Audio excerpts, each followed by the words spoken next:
Are engine upgrades really worth the extra horses? Well, let's find out in the hangar.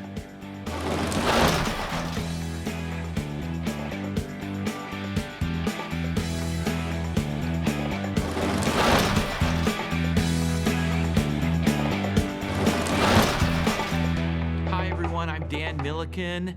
This is In the Hangar, and we are sponsored by Gold Seal, iFly GPS, and Wingfield Aviation. I'm so excited to welcome Paul New to the, we weren't supposed to do this. That's right. I saw Paul New, I saw the hand come. Oh, the old habits, the pandemic, of course, COVID and all that kind of stuff. Paul, I'm so grateful for you to be here, and we're going to talk engine upgrades. But before we do that, tell us about what you are, what you do, and how you've come up. Well, I own and operate Tennessee Aircraft Services in Jackson, Tennessee. We've been there since 1974. I'm not. So you're a startup. Yeah, startup, just getting going. We're almost to the point where we're figuring out how to do it. But I started working on airplanes in grade school with Dad with his projects, riding my bicycle out to the airport. My formal education is aircraft electronics. That's my degree. Done a little bit of everything, worked on all of them, and we now focus pretty much exclusively on the Cessna 210, the Columbia series, and the Cirrus. Okay, so you were working on engines with your dad when you're in grade school. Pretty much the engines haven't changed, have they? No, we're the finest of 1950s technology. The Magneto, for instance, came around in the 30s or sooner, and I remember Dad in the 60s having trouble getting slick Magneto parts and found out that the tractor store had parts. We would get some slick parts there once in a great while. Let's talk about that before we get to the upgrades. The engines haven't changed since the 30s. Why is that? I think it's a cost of certification to come up with a new engine. What the manufacturers have to go through is just unbelievable. And the engine has to be able to do something that car engines can't do, and that's run at 100% for 150 hours straight in order to be certified. That's a pretty high level to meet. Then what leads a lot of people to end up doing upgrades, I guess, right? So what are, let's talk about engine upgrades. What are we talking about when somebody wants to upgrade an engine?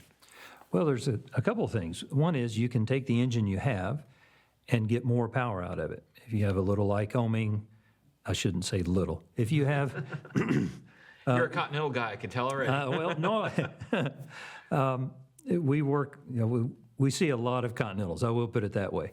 But certain Lycoming engines have low compression pistons. You can add high compression pistons and get an extra 10 horsepower out of your 0320, for instance. So that would be an actual upgrade to the engine itself. Another concept is to save the same airframe, but put a bigger engine in it. No one ever wants a smaller engine. We always want bigger. And so that would be an upgrade. Skyhawks would go from 150 horse to 180 horse, or 160, or take out the old Continental 0300 and put in something larger and smoother and newer, or at least it feels newer. Well, I know on Christie's Piper Cherokee, she's got a Warrior 2, and I guess what made it a 2, or maybe not, there was some kind of STC she's got a slightly bigger engine, I guess, in it. Well, the Warrior came out with 160 horse Lycoming, 0320, and then the Archer, the exact same airframe, has an 0360, which is 180 horsepower. So there are probably all sorts of mods out there that I don't know about to upgrade the power, change pistons, do whatever, yeah. Do you think that we will see any new engine technology coming up? I guess in the experimental world, I guess you've got a lot of different things, but... You can do some fun things in the experimental world, but you can also do some very scary things in the experimental world. Like what? Like V8 car engines with, homemade gear reduction boxes and stuff like that. But in the certified world, believe it or not, the FAA, after you go through all those hoops, you end up with a pretty good engine for the most part.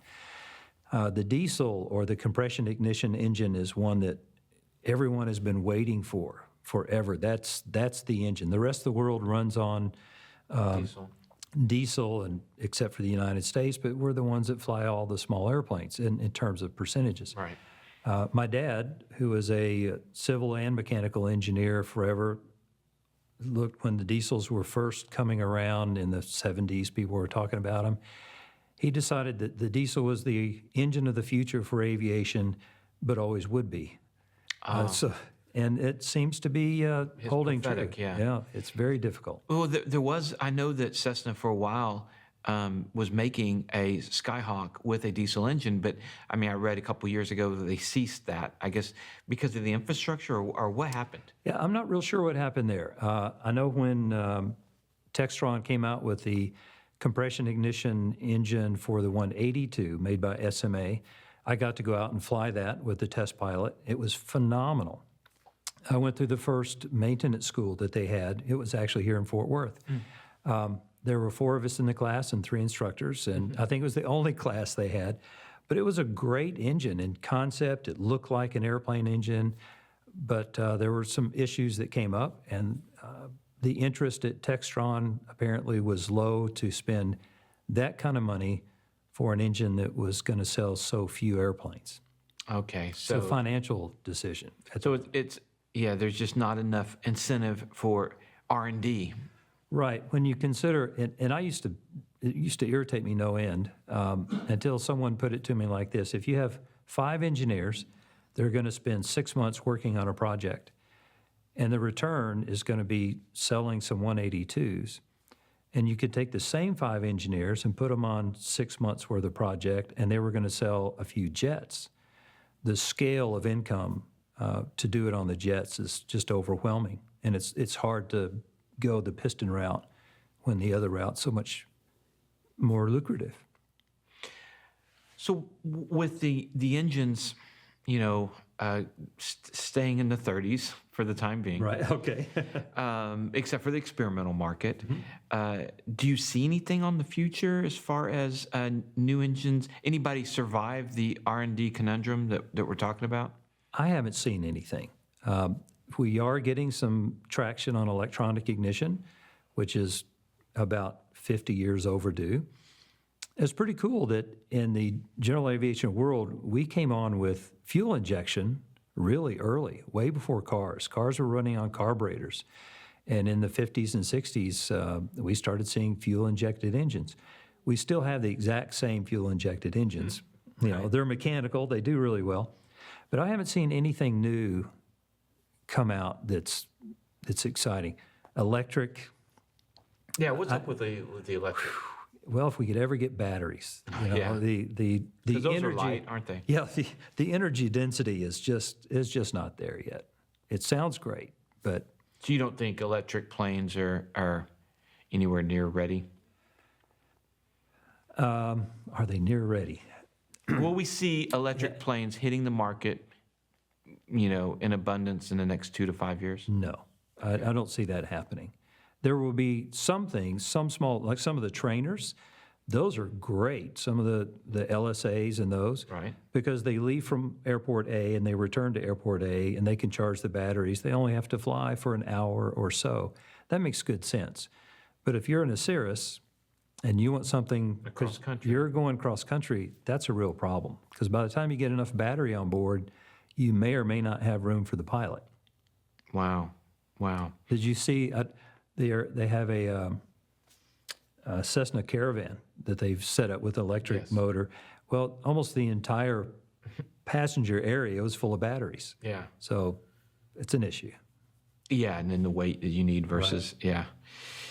Okay, engine upgrades for, you guys are specialized in the 210, the Cirrus, and the Columbia.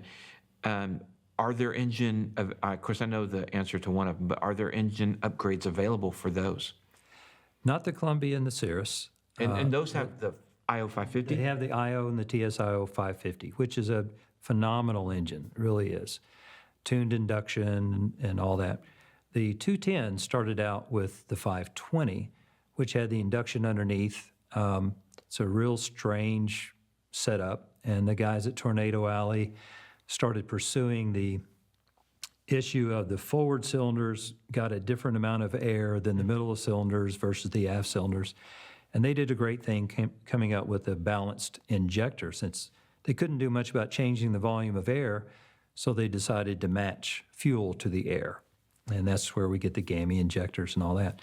But the 550 has tuned induction. So the induction moves to the top of the engine, and the pipes, I don't know if you were a gearhead when you were a kid, and Not you enough. had to have headers on I'm your so car. far, I'm with you, barely.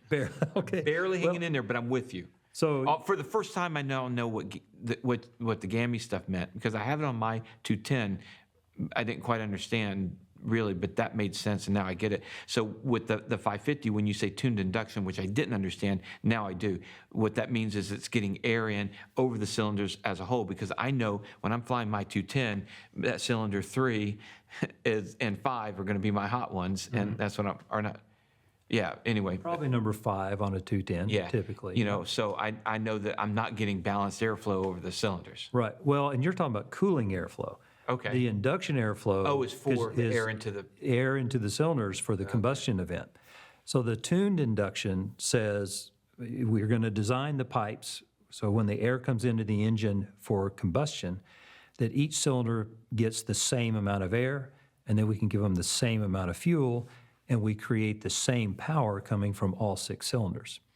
It's not perfect, but it's better, because we're still dealing with mechanical continuous flow and fuel injection. So it's an aerated stream of avgas spraying on top of the induction valve. It's not a mist, it's not a spray like we think. And it works great, but it's really old. Okay, another upgrade that I see a lot, Riley intercooler. What does that mean? Well, does your engine have an intercooler of any sort? I believe I have a Riley intercooler, and I'm sorry that I sound like that, because I should know better as the owner, but I'm not the gearhead, as you're quickly learning, Paul. So I'm going to admonish you here, because you need to go read your POH. So you definitely want to do that, because there are some specific things to know about how the intercooler works, because the engine didn't come with an intercooler. Now on the Cirrus and the Columbia, I don't know why they have to call them aftercoolers. It's a new generation. So instead of an intercooler, it's an aftercooler. Somebody was offended by the term intercooler. Something, yes. So you take the turbine, spins the compressor, Right. compresses the air, and the air gets hot. Right. When it gets hot, the air molecules are all moving around, so now you're losing the benefit of compressing that air. So if we can cool the air before we send it to the engine, we can actually get a little more power out of it. So that's what the intercooler does. So it's a radiator, like on your car, almost identical, except on a radiator, water flows through that's hot, you blow air over it that's cool, takes some of the heat away. In this case, we're taking hot air through the intercooler and blowing cool air over it, so we're just exchanging heat with air. On the TSIO, if it did not come with an intercooler at all? Not until the R model 210, Wow, the very last model. the last model. Okay, so, because I was thinking Riley intercooler was just a different kind of intercooler that had already had an intercooler. It's an STC. That's an upgrade. It's an engine upgrade, if you will, of sorts. And there are two other intercoolers. Okay, And they're all a little bit different. tell me about any other engine upgrades on that Continental 520. Let's see. I don't know if he's got it approved yet, but Larry Vitito can convert the underside induction, go with the crossflow cylinders. And I don't think it works on your airplane, but on the 206. And he's working on the 210 as well, to go from a 520 to basically it's a 520 with 550 cylinders on it. So you have the overhead induction on the system, and that helps it tremendously. What kind of performance does that get then? Well, I hate to tell you, but all of these engine upgrades, you have 310 horsepower. Right. You still have 310 horsepower. But the engine upgrade, for instance, the 550, the Vitito for a turbocharged engine, or the Summit, which puts a 550 normally aspirated engine on, they still have 310 horsepower, but it's so much better. Fuel flow, fuel efficiency? Everything about it is even. by comparison. So the engine will last longer. And you're going to get more use, you're going to get more available power out of the engine. The timing's a little different, everything's a little bit different, so it's more efficient for the same amount of power. You can run higher power settings because the engine is balanced, not in a vibration sense, but in a, and it is a little bit better in a vibration sense, but in a power distribution. So you have a crankshaft, in essence, connecting 6 individual engines. Each cylinder is its own engine. And if you can get all of those engines running the same, everything is way better. So that's what the 550 allows that to happen.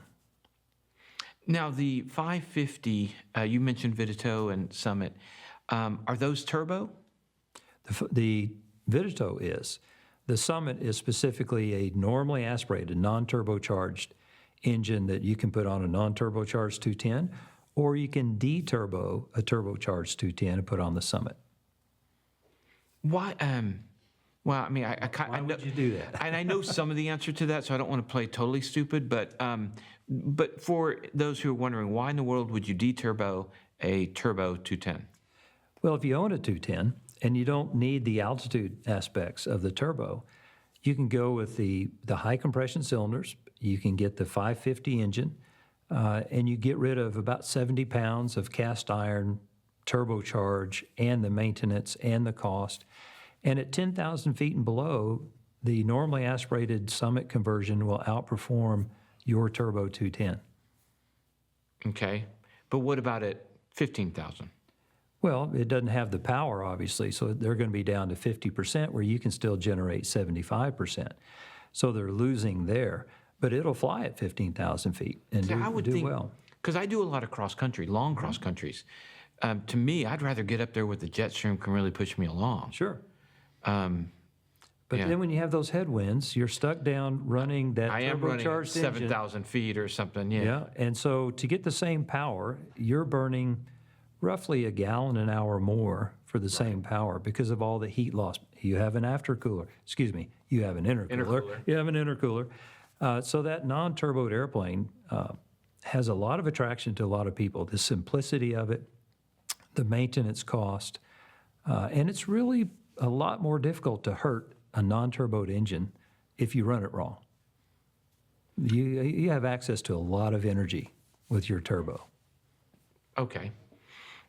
Then around the corner, are there any other good STCs coming for these type of engines that you know of?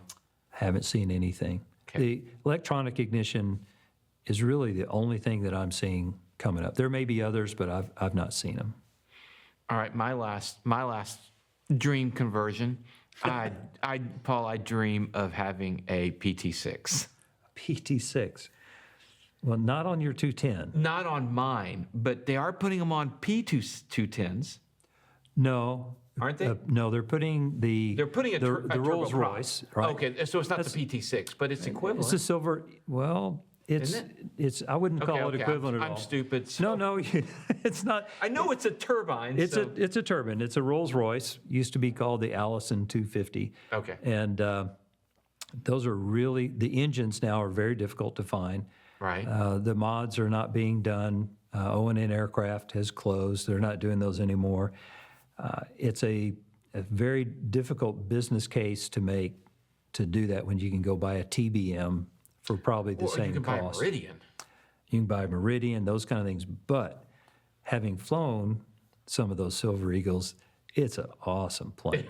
Right. It is so nice to get in the airplane, start the engine. Of course, it sounds pretty cool too. I get that. A Rolls Royce turbine. Yeah. So you push the power lever forward. It's not a throttle. You're not worried about so many other things.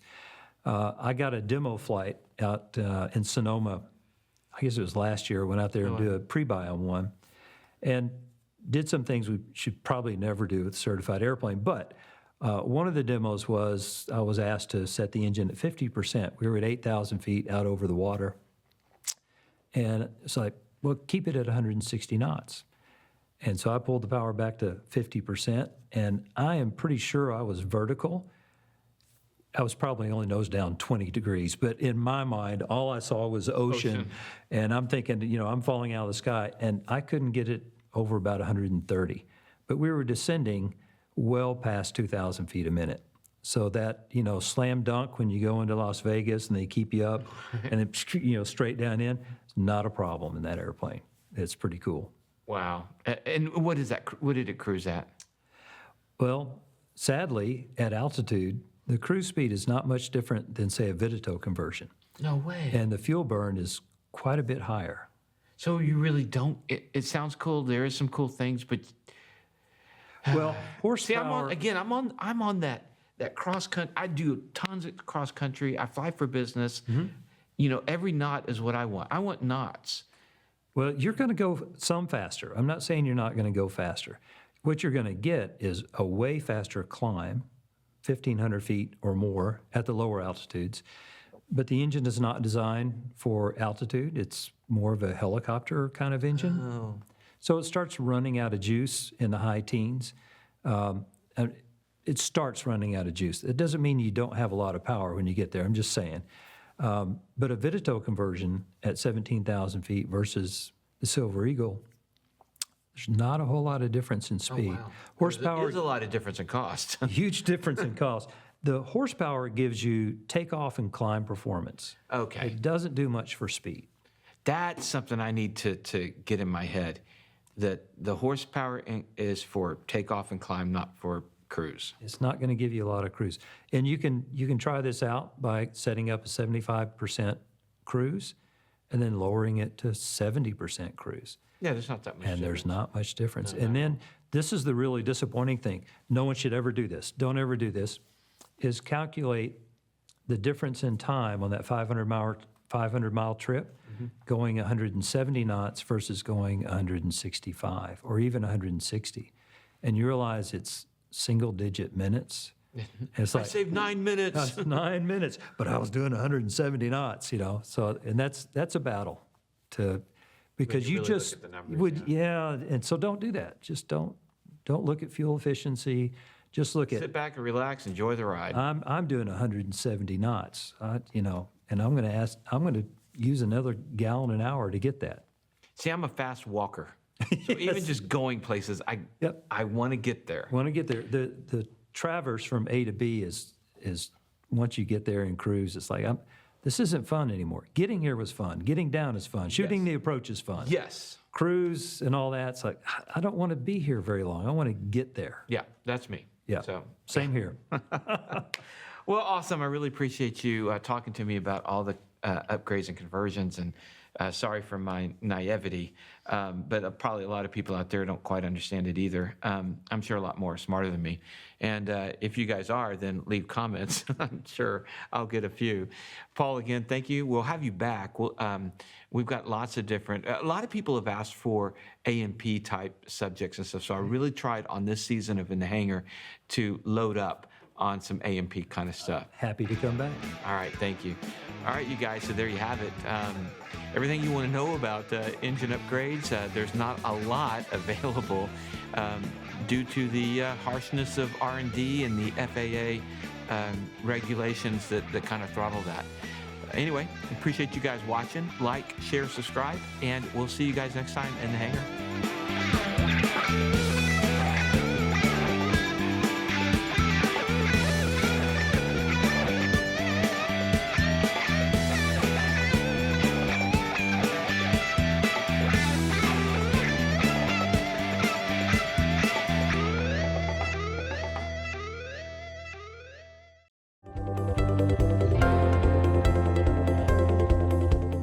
Our customers say that they love us because of the people and because of the relationships that we build with them. They like our responsiveness. They love how we communicate. They love that we set clear expectations for them and they know exactly what to expect from start to finish.